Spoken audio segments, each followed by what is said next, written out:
मैंने इनकी मदद नहीं की तो इन्होंने मुझे बोलर से कनेक्ट करके जेल भेज दिया। यहाँ पे भी आप झूठ बोल रहे हैं कि मैं 1 साल से सेवा में नहीं था। सभी साथियों को मेरा क्रांतिकारी जय भीम, जय संविधान। साथियों, आईजी मैम का जो बयान आया है कि सिपाही 28 जून से एब्सेंट था। हाँ, मैं 28 जून से एब्सेंट था क्योंकि मैं ईएल छुट्टी लेकर के आया था और इमरजेंसी लीव लेकर के आया था। मेरे बच्चे का स्वास्थ्य खराब था। मेरी जब वापसी थी 28 जून को तो मैंने अपने आला अधिकारियों को सूचना दे दी थी कि साहब मेरे बच्चे की तबीयत खराब है, आप मुझे छुट्टी दे दे। उन्होंने कहा कि एब्सेंट हो जाओ, हम आपके जो एब्सेंट का पीरियड रहेगा उसको ईएल में तब्दील कर देंगे। दूसरी बात यह मैम कि आप ये कहना चाह रही हैं कि मैं 1 साल से सेवा में नहीं था। अगर मैं 1 साल से सेवा में नहीं था तो आदेश दिया था मुझे एसपी महोदय द्वारा, और वो आदेश ये है 12/4/2026, जो कि आपने मुझे सेवा में वापस किया था और मैं ड्यूटी पर था। यहां पे भी आप झूठ बोल रहे हैं। ये हो गया। अच्छा, उससे पहले मैं 28/4/2026 को आपने जान पूछ करके मेरा रिजाइन एक्सेप्ट नहीं किया। इसमें 3 महीने का प्रोसीजर होता है। और आप कह रहे हैं कि दिल्ली जंतर मंतर पर जो मैंने अनबगल बयान दिया है, जो उन बच्चों का समर्थन बढ़ाया है। जब मैं दिल्ली जंतर मंतर पर गया और मैंने वहां सार्वजनिक तौर से उन बच्चों के समर्थन में अपनी आवाज उठाई, तो उसके बाद मैं आपसे ये पूछना चाहता हूं, जब मैं 1 साल से सेवा में नहीं था तो आपने अब तक 14/1 की कार्रवाई, बर्खास्ती कार्रवाई क्यों नहीं की है?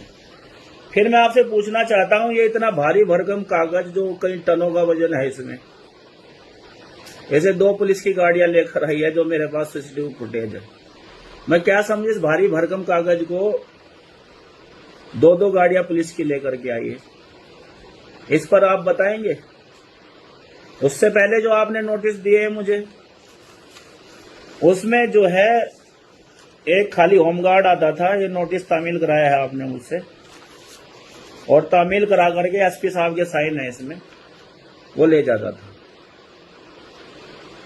आप मुझे जबरदस्ती हिस्ट्री सीट कह रहे हैं, अपराधी बता रहे हैं। क्या आप हाई कोर्ट, सुप्रीम कोर्ट से बड़े हैं? जब मामला माननीय उच्च न्यायालय में विचाराधीन है, और उसमें भी ये है कि जिस दिन ट्रायल पे लोअर कोर्ट में मुकदमा आया, उसी दिन जज साहब समझ गए थे कि इन बच्चों को, शेर सिंह को, रसनजैदी को राजनीतिक शिकार हुए हैं ये। तो मैं आपको बता देना चाहता हूं कि उसमें 111, 351 और 352 उसी दिन तत्काल प्रभाव से जज साहब ने वो धारा हटा दी थी। और आपसे ये बता देना चाहता हूं कि आप जो ये कर रहे हैं, मुझे अपराधी बता रहे हैं, अगर आपका यही चलता रहा तो मैं माननीय हाई कोर्ट में आपके खिलाफ मानहानि का मुकदमा डालूंगा। और आपने जो 20 जुलाई को वो ऑर्डर टाइप किया है, उसकी भी फोरेंसिक जांच मैं माननीय उच्च न्यायालय से रीड डालूंगा कि करें, और ये बताए कि क्या 20 तारीख में ही वो टाइप को सस्पेंड हुआ है कि बैक डेट से आपने मुझे सस्पेंड किया है। एक, अगर आपको ये गलत फहमी है कि मेरे ऊपर मुकदमे लगा करके दबाव बनाना चाहते हैं कि मैं घर बैठ जाऊं, समाज सेवा ना करूं, तो मैं अपने कांग्रेस भाइयों को भी ये दिखाना चाहता हूं कि मैं अपनी संपत्ति की जांच चाहता हूं। और ये ऐसे अधिकारी आप भेज दीजिए मेरे घर, ईडी, सीबीआई, जो कुछ भी है, मेरी जांच करे, राज्य सरकार करे, केंद्र सरकार करे, कोई दिक्कत नहीं। और ऐसे अधिकारियों की भी जांच हो जो अधिकारी मुझे अपराधी, हिस्ट्री सीटर बताने पे तुले हुए हैं। मैं उन भाइयों से कहना चाहता हूं कि जो मेरे साथ घटना घटी है, नौकरी मिलनी आज के आसान टाइम में आसान काम नहीं है, लेकिन जब देश को बचाने की बात हो, देश के युवाओं को बचाने की बात हो, तो आप लोग अपना जमीर जिंदा रख करके आइए, छोड़ दीजिए नौकरी।